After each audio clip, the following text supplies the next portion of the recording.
vision, or have another print disability, which makes reading, holding a book, or turning a page difficult or impossible. The content is copyrighted by the respective publishers. For more information, please visit us on the web at nfradioreading.org. Hello, this is David Frothingham, and for the next hour I'll be reading from the Sunday, January 11th, 2026 issue of the Viewpoints section of the Buffalo News on the Niagara Frontier Radio Reading Service. The top headline in this day's Viewpoints section reads, "The 5 Myths That Cripple American Democracy" by Ahmed Bouzid. There's a picture on the front that shows the students, faculty and members of the Harvard University community rallying on April 17th in Cambridge, Mass. In attacking universities as woke and elite, the Trump administration has threatened scientific research. Modern demagogues do not operate by inventing complete fantasies. They operate by weaponizing core, evident truths.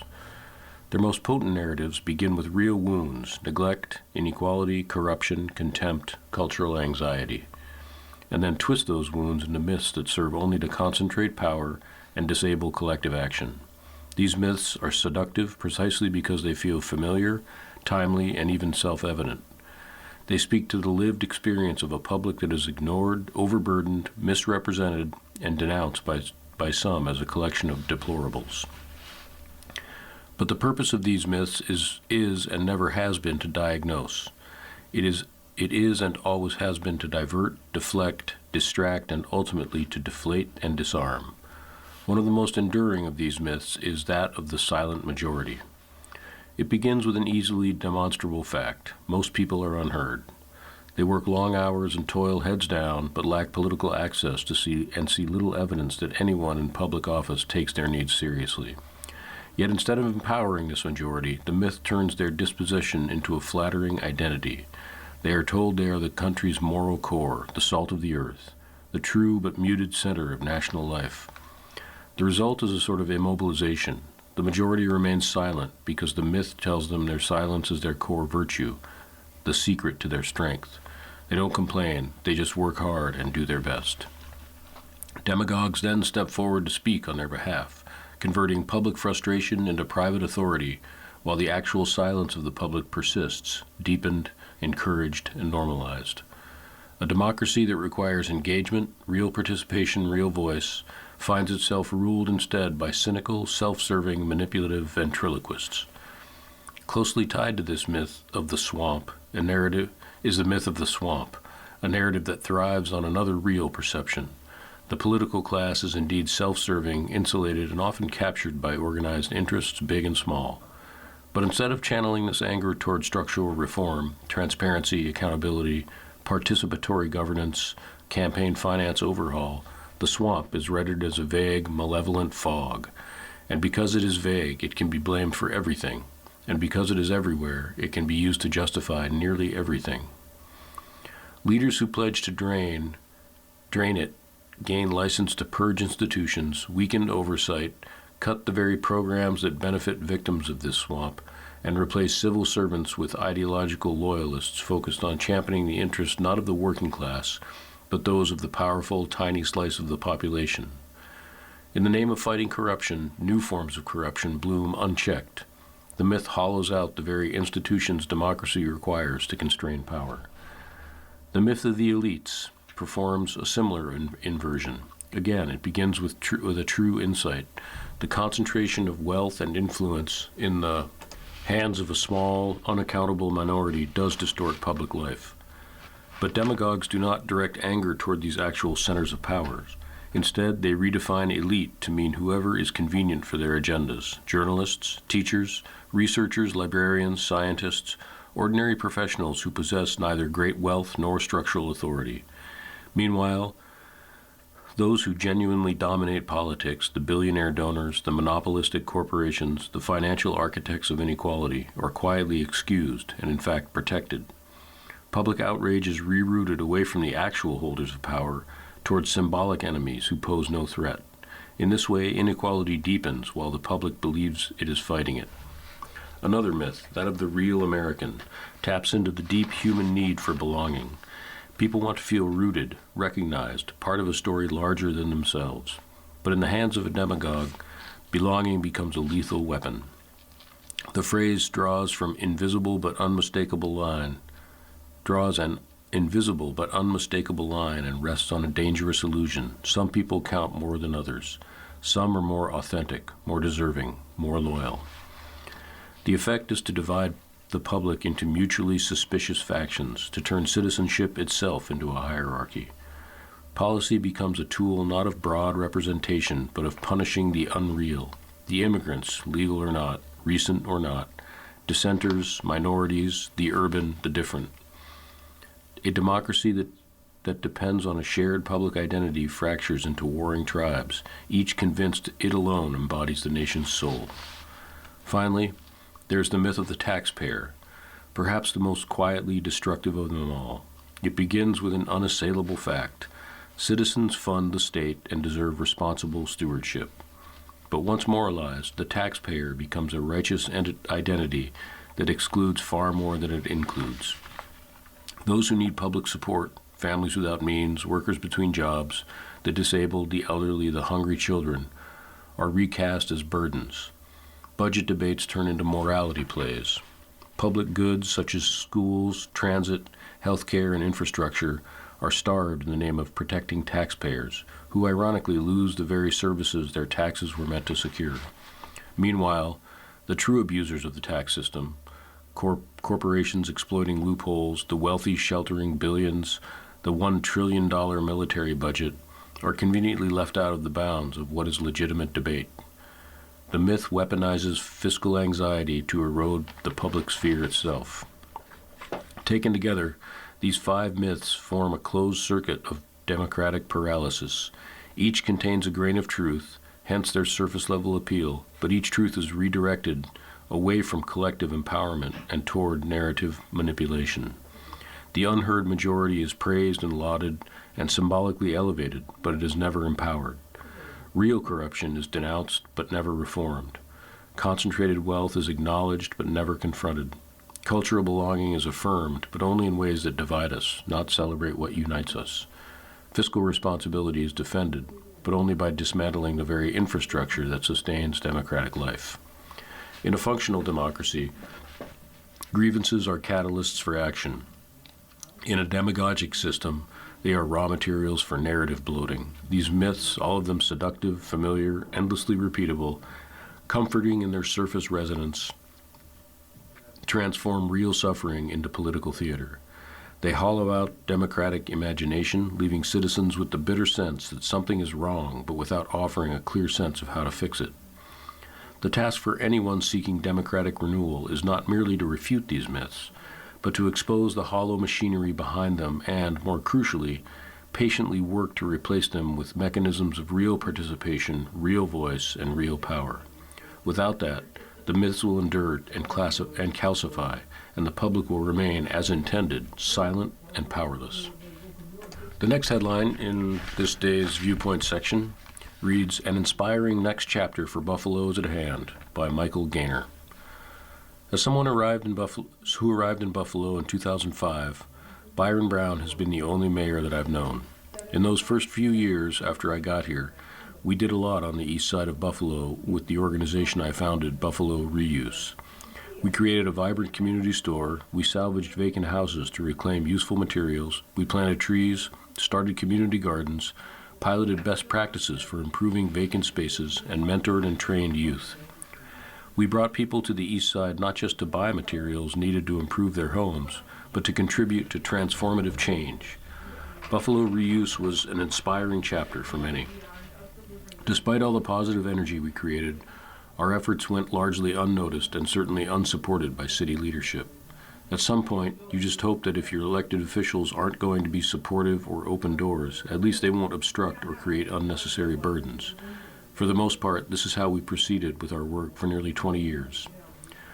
Over those years, we initiated the Foundry, the Guild at 980, and Reuse Action, our second reuse store in the city, all to support small business creation and innovation.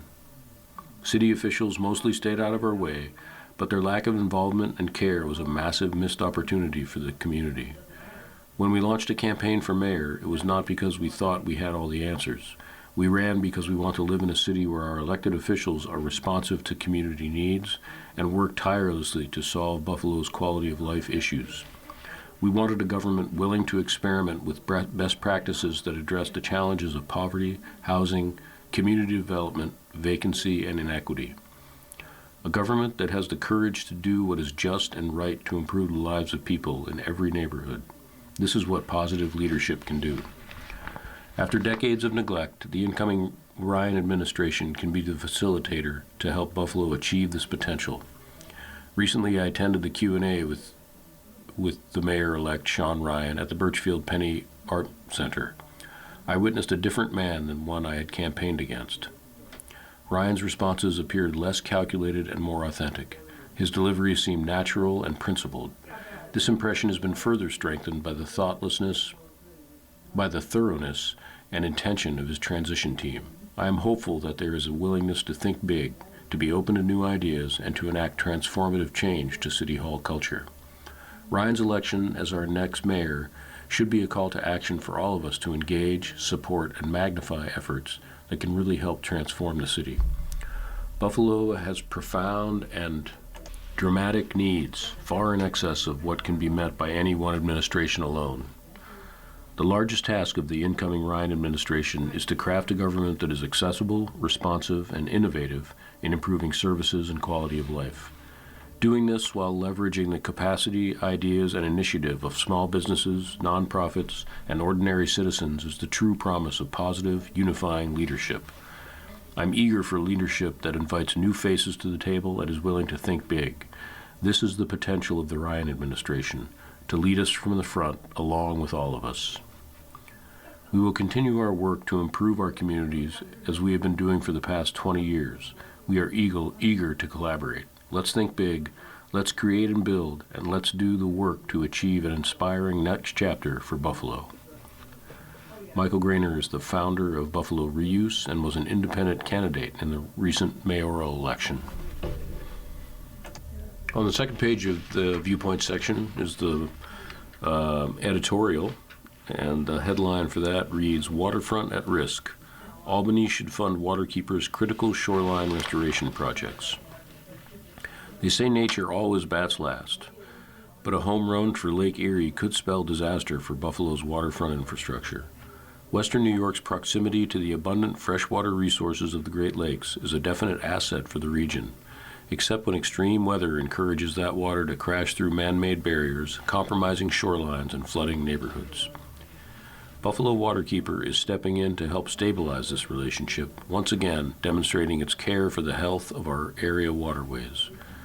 The hope is that an ever more turbulent Lake Erie can be kept in check with sustainable infrastructure that does much more than simply attempt to block water. The job won't be cheap or easy. As reported by the News' Mackenzie Schumann, given the current risk to Buffalo's shoreline infrastructure, about $79 billion worth could be subject to catastrophic flooding damage. A massive multi-project disaster prevention initiative is needed. Waterkeeper's initial step, with the help of the Ralph Wilson Foundation, was to put together a study that diagnoses the problem and proposes roughly $246 million in specific solutions that would secure the shoreline's weak links. The plan includes multiple projects that would strengthen Times Beach Nature Preserve, Bird Island Pier, the Black Rock Channel seawall, and several other vulnerable locations. How much of this work actually gets done depends on funding, which will need to come from New York State for the most part. The hope is to get enough money to start work on at least 4 or 5 of the projects. But there's too much at risk here for state leaders to brush Waterkeeper's request aside. As the nonprofit's executive director, Jill Jedlicka, warns, anything that is a human-built infrastructure has a timeline to it. It has to be maintained. Time has already run out for several of the structures that help keep the lake in check. Extreme weather has caused equally extreme damage to the breakwater that protects Times Beach Nature Preserve and the neighboring U.S. Coast Guard facility. Once-in-a-lifetime storms now occur much more frequently, averaging a few times a decade, and such storms battered this stone structure in 2019, 2021, and 2022 to the degree that most of the Times Beach Preserve is closed to the public. Maybe even more important, the breach risks stirring up contaminated sediments that had been contained by the breakwater. This is a priority project. Another priority is Bird Island Pier, where damage from winter storms, ice, and SAICH events has left the navigation channel along Buffalo's shoreline at risk of dangerous waves. The Army Corps of Engineers is already working on immediate repairs, and Waterkeeper envisages an ecological breakwater along the 4,000 feet of the pier that would also elevate the crest of the pier to 582 feet above sea level. That's the magic number for avoiding a potentially catastrophic breach from Lake Erie waters. You're listening to a reading of articles and features from the Viewpoints section of the Buffalo News on the Niagara Frontier Radio Reading Service. Ecological breakwaters are much more than concrete. In addition to armored stone that will add height, stone reefs will trap sediments and provide habitat. Aquatic wood elements and plantings would provide nature-based structures for habitat and stability. Carrie Gallo, Waterkeeper Deputy Executive Director, explains it this way. Traditional sheet pile walls, seawalls, flood walls do not absorb wave energy, but rather deflect the energy in multiple directions, sometimes causing more disturbance. Indeed, some states have prohibited such traditional seawalls along their shorelines because they've done more harm than good. Even as Waterkeeper strives to protect the shoreline from Lake Erie's fury, it enriches an irreplaceable fishing spot and wildlife habitat. As anyone who has been to Bird Island Pier knows, it is a place beloved by walkers, bikers, anglers, and those simply looking to relax on a bench and enjoy scenery. Like all of the Waterkeeper shoreline restoration projects, this deserves serious attention and funding from Albany. Under the banner My View, the headline reads, "Memories Still Linger, but Tradition Change," by Lori Duval Jackson, who has experienced a wide range of holiday gatherings. It's 10 a.m. Christmas morning, and the RoboVac is confused. My husband has it programmed to vacuum normally clear areas of the living room, but the Christmas tree has it stymied. It had already attempted twice to ingest one of my son's gifts, a vinyl album plucked from my collection, though it's obvious what is inside the wrapping. I preferred that Scott open it, so I picked up the vacuum and carried it to the hallway. Eventually, the RoboVac made its disgruntled way back to home base with a final electronic wheeze, lapsed into silence. That left me with an otherwise quiet house as I waited for my husband and son to awaken. It gave me time to reflect on how much the holidays have changed over the years, morphing from the raucous mornings of my childhood. My parents are long gone, so there's plenty to remember and cherish. I've written before about how different it is to be Jewish in an overwhelmingly Christian nation. While I didn't grow up in a home festooned with Christmas decorations, we still celebrated while staying with my godparents in their rural Civil War-era Ohio farmhouse. Their home was surrounded by forest, and it was very much an over-the-river and through-the-woods setting. Those were wonderful days and my earliest holiday memories. After I grew up and had my own family, we would put up a small tree and some modest decorations. Our two sons received something small to unwrap, but Hanukkah was our gift-giving time. Besides, once we got dressed, it was time to go to the in-laws, where my mother-in-law served poached eggs on toast and whiskey sours. This was followed by a gift-giving orgy, which required an enormous barrel to hold the discarded wrapping paper. We then made the rounds to other friends and family, and eventually headed home with a car full of presents and two tired, wound-up kids. This was the too much Christmas stage, which usually ended with a squabble over toys and my declaration that bedtime was not negotiable. Those were also wonderful days, which passed in the blink of an eye. My boys grew up and moved out, but they were always home for the holidays. My older son, Eric, remained in Buffalo, and Scott always made sure to travel home. Their father and I were long divorced, but remained friendly and coordinated holiday plans. When I remarried, things didn't change much, but as the years went by, our parents were lost to time and adult children moved away.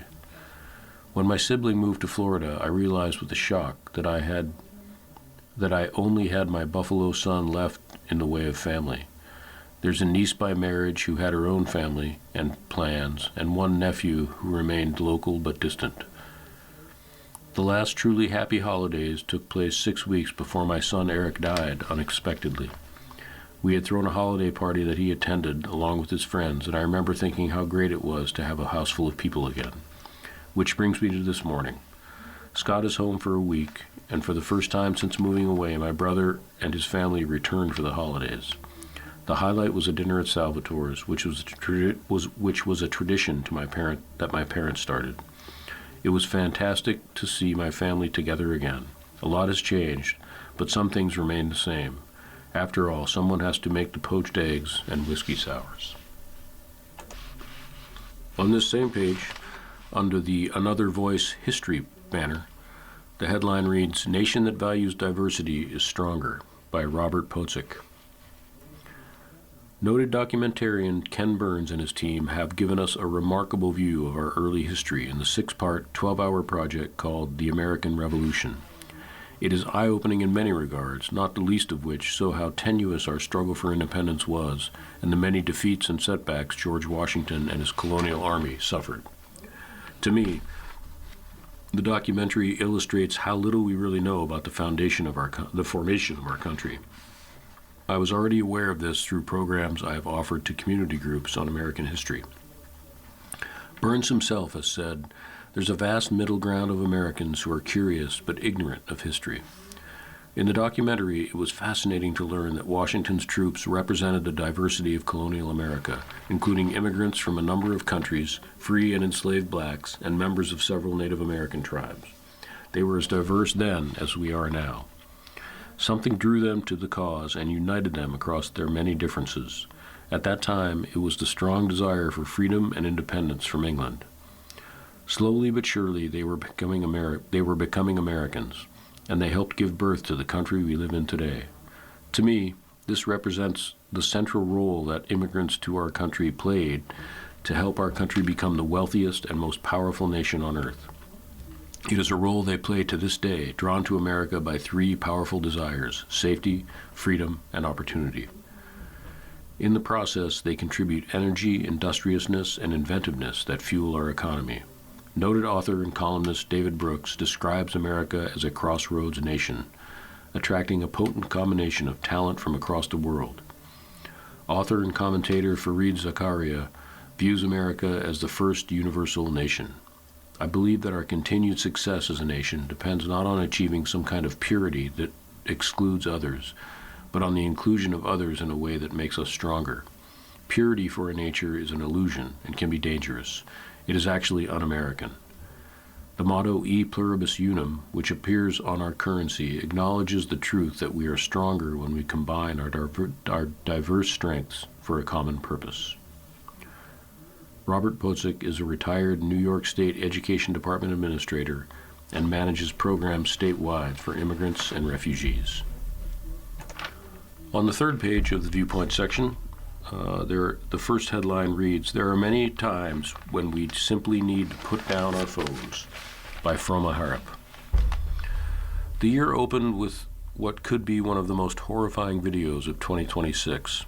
At 1:30 a.m. in a basement bar at a Swiss ski resort, flames started dancing on the ceilings. Instead of rushing upstairs to flee the room, many celebrants lifted their cell phones toward the blaze, eager to record the thrilling moment to share with their friends worldwide. And their videos show other raised arms holding phones to capture a scene that quickly turned horrific. At least 40 people died as the initially small fire exploded to quickly engulf the entire room. A terrifying event bearing the hallmarks of a flashover. Some of the dead and badly burned surely included patrons at Le Constellation Bar in Crans, Montana, who stayed back to take video. So many of us these days seem to fancy ourselves news photographers. We go nowhere without video equipment, our cell phone, and can easily load images onto our social media feeds, affording us an automatic ability to publish widely. But in dangerous or violent situations, the amateurs are not necessarily equipped to assess risk. In chaotic war conditions, such as the recent conflicts in Gaza and Ukraine, several professional photojournalists have died. 13 were killed covering the Vietnam War. Some were ambitious freelancers trying to capture career-making visual. Ordinary police actions now draw swarms of novices trying to nab good video of violence. Sometimes they interfere with police work. Among other stock commands, police tell the photogs to move back, get behind the tape, back up for your own safety. Sometimes the amateurs put themselves in danger, especially when there's an active shooter. Sometimes they interfere with evidence, shell casings, blood trail, dropped items. Sometimes they interfere with paramedics trying to get through. Everyone, it seems, can play paparazzi. Some wannabes hang out at nightclubs to get a shot of a celebrity, local or international. Many clubs ask cell phone videographers to get consent from the subject before taking pictures. And nowadays, clubs may allow phone cameras but ban bulky photographic gear. That's a reversal from the pre-cell phone days when clubs routinely banned cameras to protect privacy of their guests. Copacabana didn't allow unauthorized cameras, nor did the original Stork Club. Studio 54 had strict rules on guests or anyone else taking pictures. Cameras were forbidden to stop club goers from pestering the famous attendees, particularly the celebrities who wanted to let their hair down and didn't want to get caught at an unflattering angle or at otherwise awkward moments. Club owner Steve Rubel also wanted control of the visual record. The no-camera rule is why there are surprisingly few photos of the goings-on. The photo record emphasizes just raffish fun, like that overused picture of Bianca Jagger riding through the club on a white horse. Back then, there were no pocket cell phones. Cameras couldn't easily be hidden. You needed specialized cameras for that. With cell phones, there's little way of knowing from a distance whether someone is making a phone call, sending a text, or taking videos. For those reasons, health clubs establish no cell phone zones in women's locker room. That means doing nothing that could justify using phone or camera. There's a market for amateur celebrity pics. They usually must be taken in a public location, be unusual, not you-know-who walking along the street, and be of good quality. California has an especially strict anti-harassment law covering such matters. There are clearly times to put down the cell phone, lots of times. The next headline on this page is "Flu Season is Raging, so get your child and yourself vaccinated" by Susan Estrich. I thought I was reading something wrong. The same story had two headlines on the screen. One announced that the flu season surged in the United States over the holidays and already rivals last winter's harsh epidemic.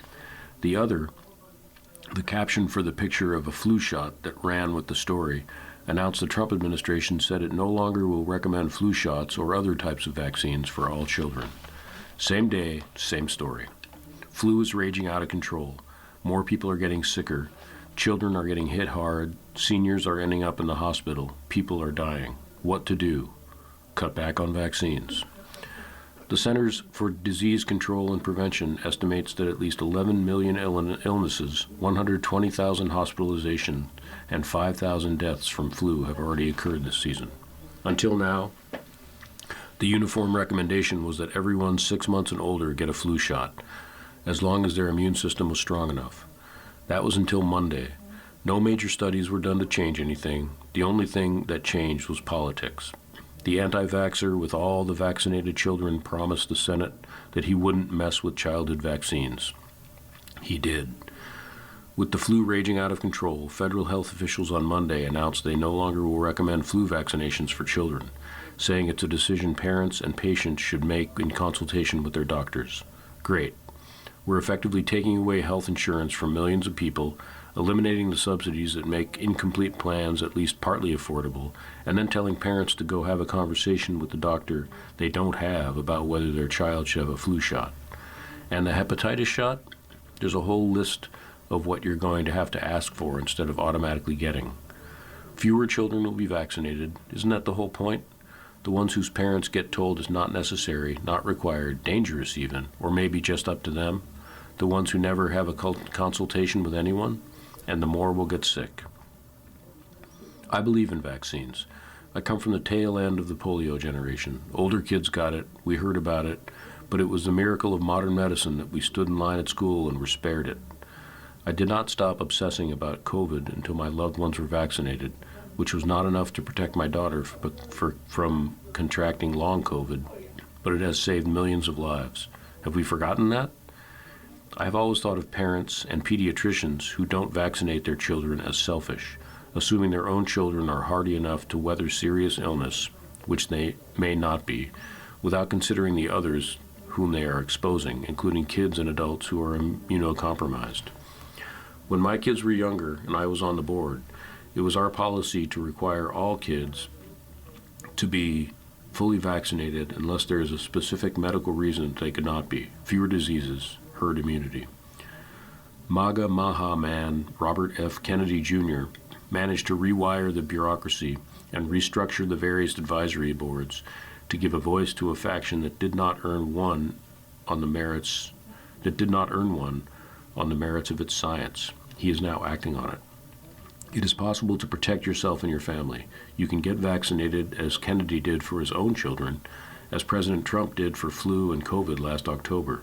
You can find a doctor you trust who will make sure that you get what you need, recognizing that insurance wouldn't be covering the full list, which it is, unless we all really need it. But not everyone can. Be well. You're listening to a reading of articles and features from the Viewpoints section of the Buffalo News on the Niagara Frontier Radio Reading Service. On page 3 of the Viewpoints section is everybody's column, letters from the readers of the Buffalo News. The first letter is from William Fine in Brockport. Venezuelan attack sets bad precedent. Agreed. Venezuelan President Nicolas Maduro is a bad man. He is undemocratic, repressive, and his government has destabilized the region for years. But attacking Venezuela the way President Trump has is also criminal. It violates international law, U.S. law, and our Constitution. The administration acted unilaterally, without consulting Congress as required. Trump left the corrupt Maduro administration in power because he believes he can bully them into turning over their resources, especially their oil, to him and his corrupt cronies.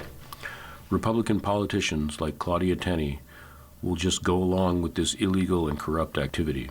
The rationale for this illegal action is very concerning. In his press conference explaining the illegal invasion of Venezuela to the American people, Trump stated that the U.S. has now replaced the Monroe Doctrine with the Donroe Doctrine. This doctrine changes our foreign policy from rule-based order promoting democracy to spheres of influence, where powerful countries create spheres of influence in their region. It aligns with Vladimir Putin and Russian foreign policy goals. Kremlin spokesman Dmitry Peskov, speaking about it, told reporters, "The adjustments that we see correspond in many ways to our vision. Spheres of influence is how Putin explained his invasion of Ukraine. This major break from rules-based order and international laws to one where might makes right is what Republicans like Tenney are cheering, and it is very dangerous." The next letter comes from Kevin H. Siepel, and he's from Angola. War rhetoric is very dangerous. Why are White House and Pentagon tough guys so fixated on national machismo and war? Our vengeful Secretary of War, backed up by his equally vengeful commander, routinely speaks of lethality and unleashing violence. He shows no sign of appreciating what the war violence he craves would mean to our nation. Most importantly, I've seen no evidence that these man-children realize where an uncontained war would be fought. It would not be fought somewhere else, as in the past, but likely here in the United States. The two oceans no longer protect us. Our civilian leaders seem unaware that no matter how hard we might hit back at attackers, if we can figure out who they are, cruise missiles would doubtless be showered upon us from submarines off our coasts, leaving portions of our nation resembling eastern Ukraine. And of course, some of our adversaries can easily deliver warheads capable of vaporizing most of New York, Los Angeles, or Chicago in minutes. It would be Pearl Harbor on a much grander scale. Maybe we'd win again, but at an unfathomable cost. It's proper to demonstrate national backbone, but not to be so careless with war talk. This is real life, not a video game.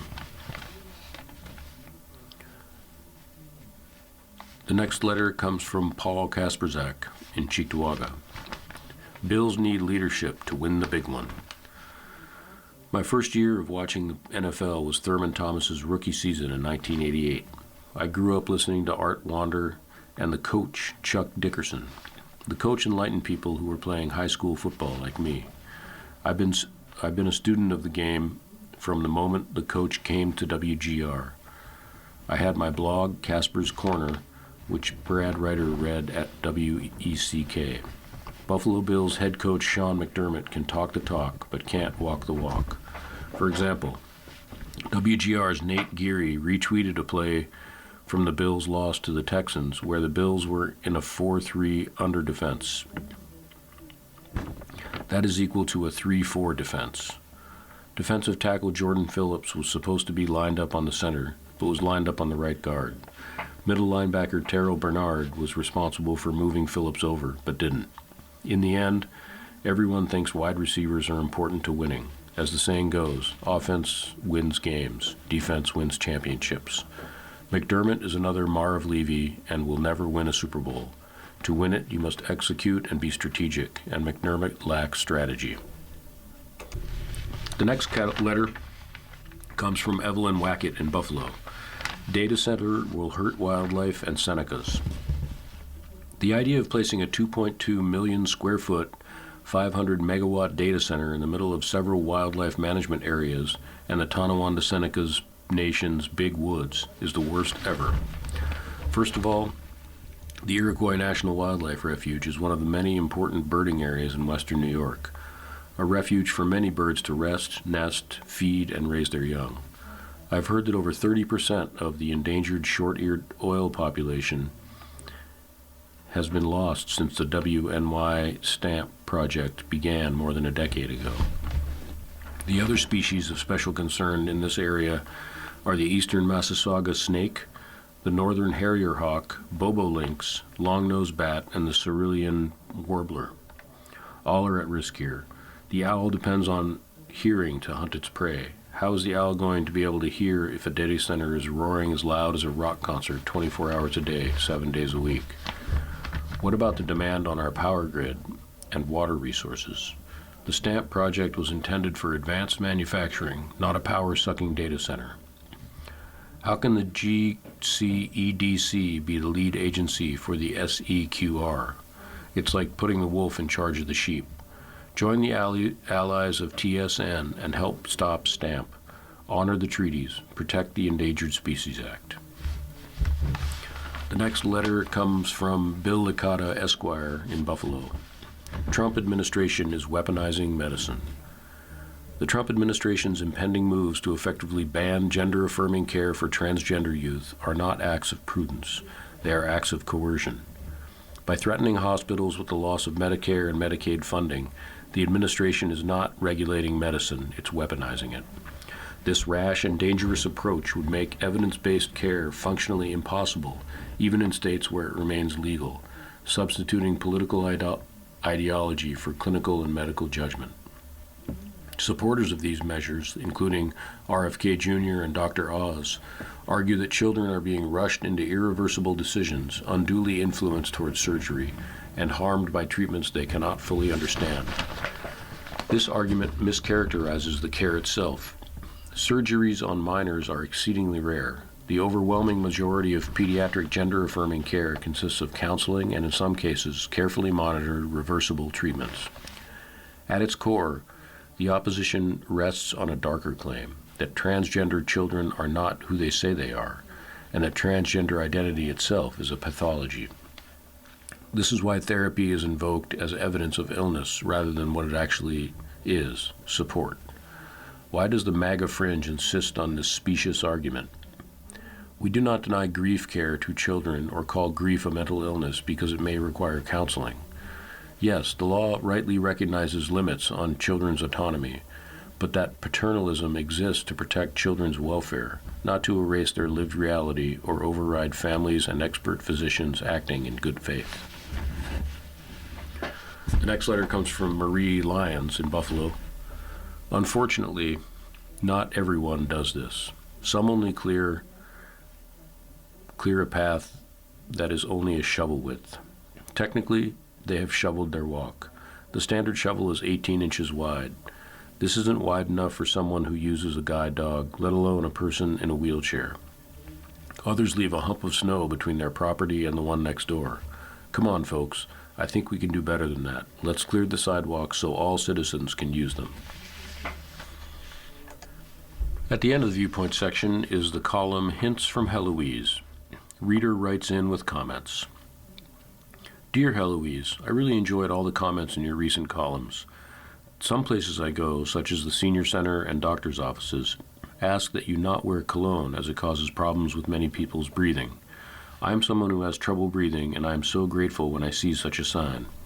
Another point of not wearing cologne is the expense of it when it is just going to be washed off.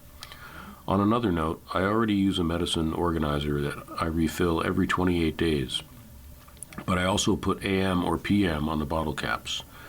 I love the idea about carrying your own toilet seat cover, and my family loves leftovers, but they are going to be called planovers now.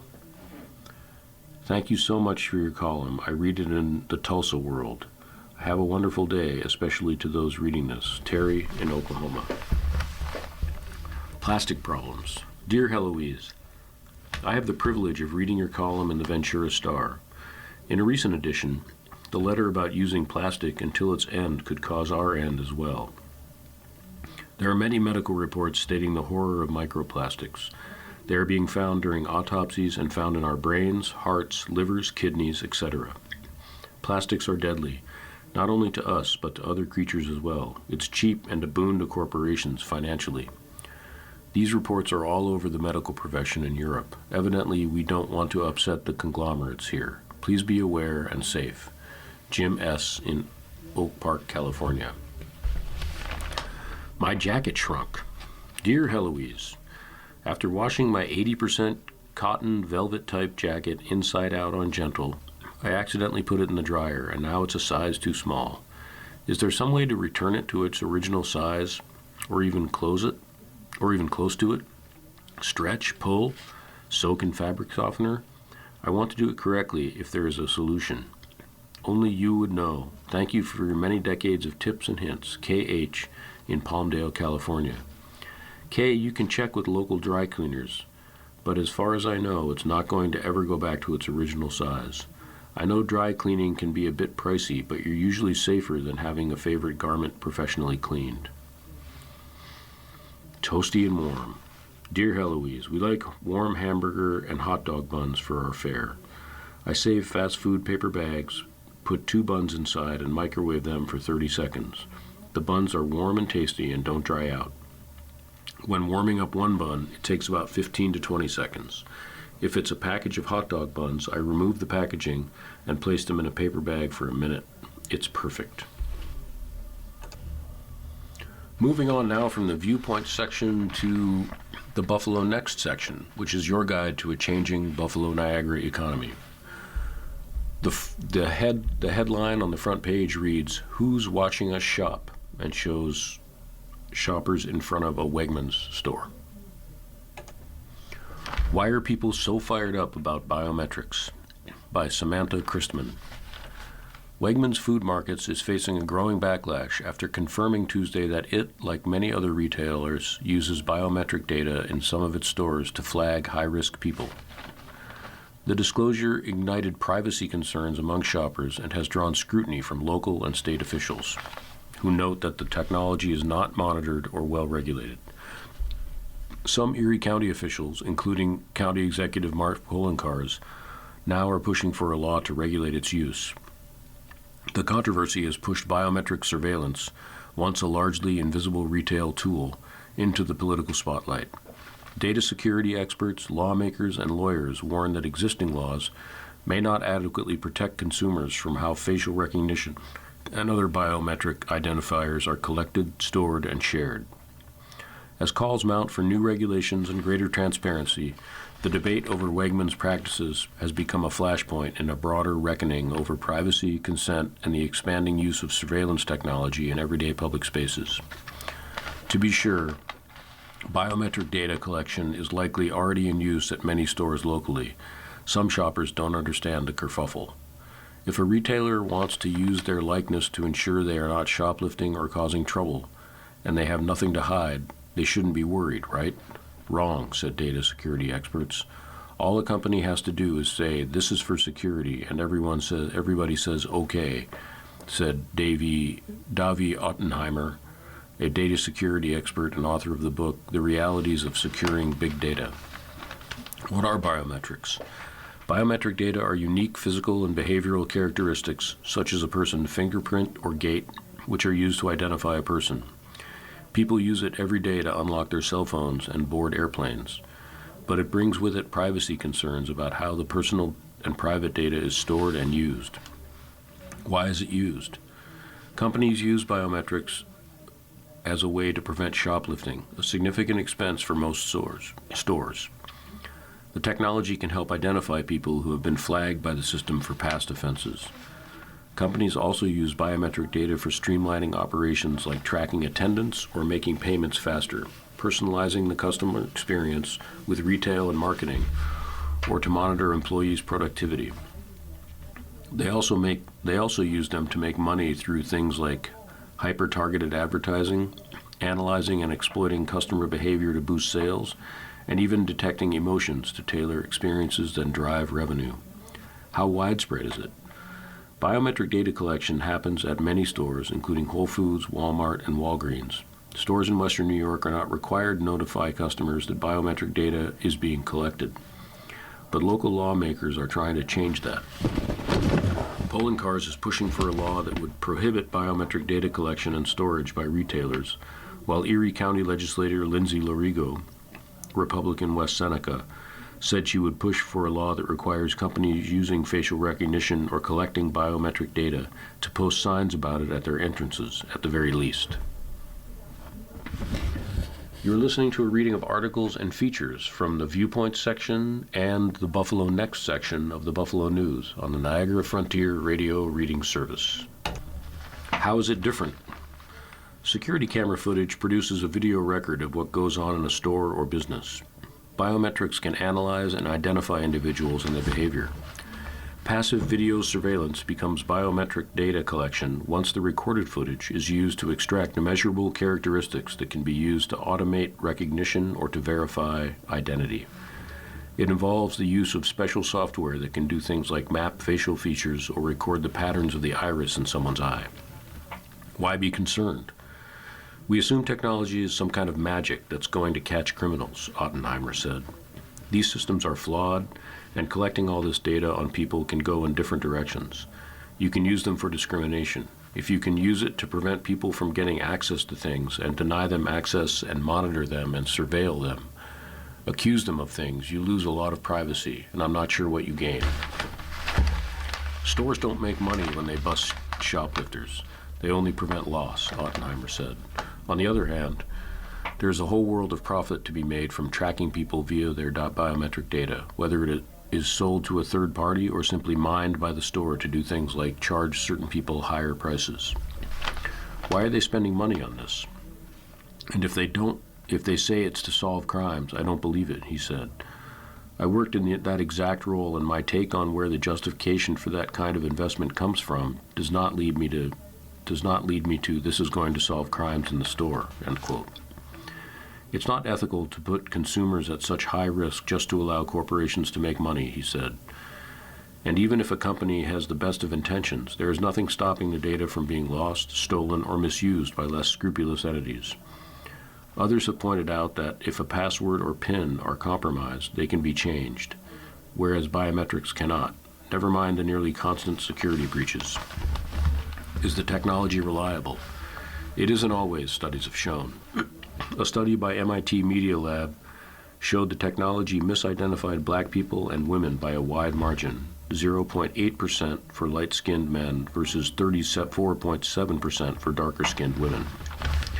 Accuracy was also lacking for children and seniors. What happens if you get pulled in and accused of a crime that you didn't commit because they accidentally mistake your data for someone else's data that they were collecting?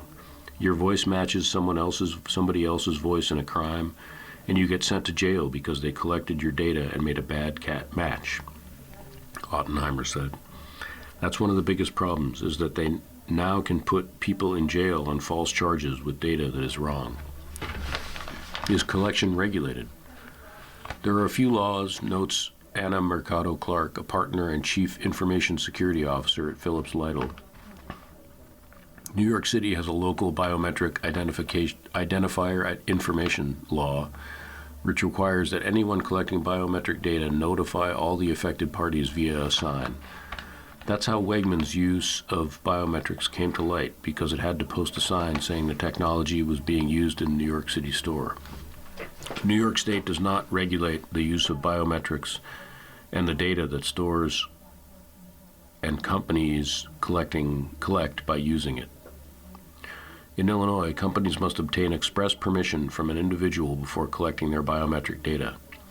Texas law prevents companies from using biometric data for commercial purposes and restricts the sale, lease, or disclosure of biometric identifiers, with a few exceptions. In addition to laws, agreements and industry standards may also regulate biometrics use, Mercado Clark said. Can data be deleted? Well, customers can ask. No companies can say no. Customers can ask, but companies can say no. Quote, depending on the applicable law, regulation, or agreement, a customer can request access or deletion of their biometric data, Mercado Clark said. Even if the law applicable to a customer's data may not provide such rights, some companies may honor requests nonetheless, because their compliance program may be designed to treat all customers equally. Can data be sold or shared? Yes, except where it's prohibited by law. Generally, laws that explicitly regulate biometric data preclude sale and limit sharing of that data with third parties, even with consent from the individual, Mercado Clark said. Stolen or leaked data can also be sold by criminals on the dark web for as little as $30, according to security firm Deep Strike. Under the retail banner on page 4 of the Buffalo Next section, headline reads, New Thrift Store Intentionally Bucks Profit Pricing Trend, by Samantha Chrisman. The new thrift store, Hope Bridge Collaborative, at 229 Lake Street in Hamburg, is not concerned with making a profit. Its mission, it says, is to help the working poor. Quote, it's for families that don't qualify for any government services, who are just above that threshold of being able to lean on the government, but they're still working paycheck to paycheck. They still need help, said co-founder Ursula Anderson. One way working-class families have long survived is by using thrift stores to buy second-hand goods and clothing to save money. But that has been harder to do, as thrift stores like Goodwill and Savers prioritize profit and charge as much as the market will bear for its donated inventory. Hope Bridge Collaborative sticks to what Anderson calls true thrift pricing and keeps clothing prices consistently low, with most items ranging in price from roughly $3 for children's clothing to up to $15 for designer dresses. But for very high-ticket items, including a pair of Prada shoes that were donated and that sell for $500, the company has an online marketplace component where items are sold for more. The store requires shoppers to show a W-2 to show that they are working. Everyone who works at the store is a volunteer, including the founders. But what about resellers who might come in, buy inexpensive clothing, and resell it for a higher price? Quote, don't care. As far as I'm concerned, if someone comes in and buys that Zara dress for $7 and she sells it for $25, good for her, Anderson said. And because many Americans are one medical payment away from financial crisis, Hope Bridge has an application process by which working class people can apply to have one of their unmanageable bills paid by the store's foundation. It's neighbors taking care of neighbors, community with community. That's the moral code in which we were brought up, Anderson said. Revolver Records to close Hurdle Store. After 10 years selling vinyl records at 1451 Hurdle Avenue, Revolver Records will close that location after its last day of business on January 24th. Quote, when I opened this store, it was a dream come true. and I'll always be thankful for those who supported my business along the way, said owner Phil McAmer on Instagram. It's been an honor to be a part of the Hurdle community for so long, and I will hope that you will continue to shop at one of our other 2 locations. Revolver Records has stores at 6840 Transit Road in Amherst and 810 Elmwood Avenue. Buffalo Butchers opens in Depew. Buffalo Butchers, a butcher shop owned by business partners Jake Booley and Christopher Simonetti, has opened at 2640 George Urban Boulevard in Depew. The store offers a variety of fresh meat items, including in-house smoked meat products and a full deli with cold cuts, specialty cheeses, and house-made salads. The store does not ship in pre-cut or pre-made products. Rather, it sources its products from local suppliers and produces all of its own fresh-made sausages, smoked products, the company said. The owners, who said they have 30 years of combined experience, said they are dedicated to providing community with a family-friendly, small-town butcher shop environment. Hair chain coming to Williamsville. A well-known specialty hair styling chain is coming to 6011 Main Street in Williamsville, its first entry into the Western New York market. Dry Bar is a California-based national chain known for its salon-quality blowouts that can last up to 96 hours. The company also sells a variety of hair products such as shampoo, conditioner, and heat protectant treatments, as well as styling tools such as blow dryers, curling irons, and straightening tools. Until now, the closest Dry Bar has been located in Ohio. Final online holiday shopping figures roll in.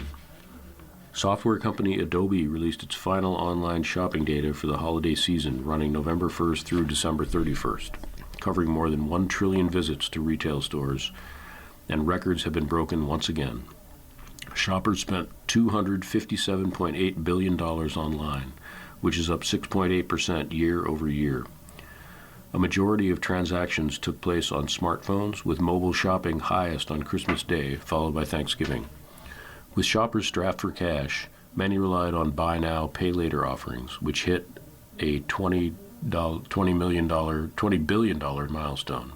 That's up a whopping 9.8% year over year. You've been listening to a reading of articles and features from the Sunday, January 11th, 2026 issue of the Viewpoints section and the Buffalo Next section of the Buffalo News. We read from these sections of the Buffalo News every Sunday at 6 p.m. Your reader has been David Frothingham. Thank you for listening. Coming up next on the Niagara Frontier Radio Reading Service, we have the National Enquirer. At 8 p.m., we have People Magazine. And at 9 o'clock, we have the New York Times Book Review. Stay tuned for these readings and more. And if you have any comments, suggestions, or questions, please stay with us. If you're listening to this publication online, you're probably using our website, a podcast player like Spotify or iTunes, a streaming service like Zero, or a smart speaker. Did you know that we now have a dedicated app that can be downloaded to any mobile device, like a smartphone or tablet, for free? App users can conveniently access our live stream and any episode of our podcast easier than ever. To download the app, just type NFRRS in the search window in the Apple App Store or in the Google Play Store. Contact us anytime if you have any questions by calling 716-821-5555, extension 5. Thank you.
following program is intended for listeners who are blind, have low vision,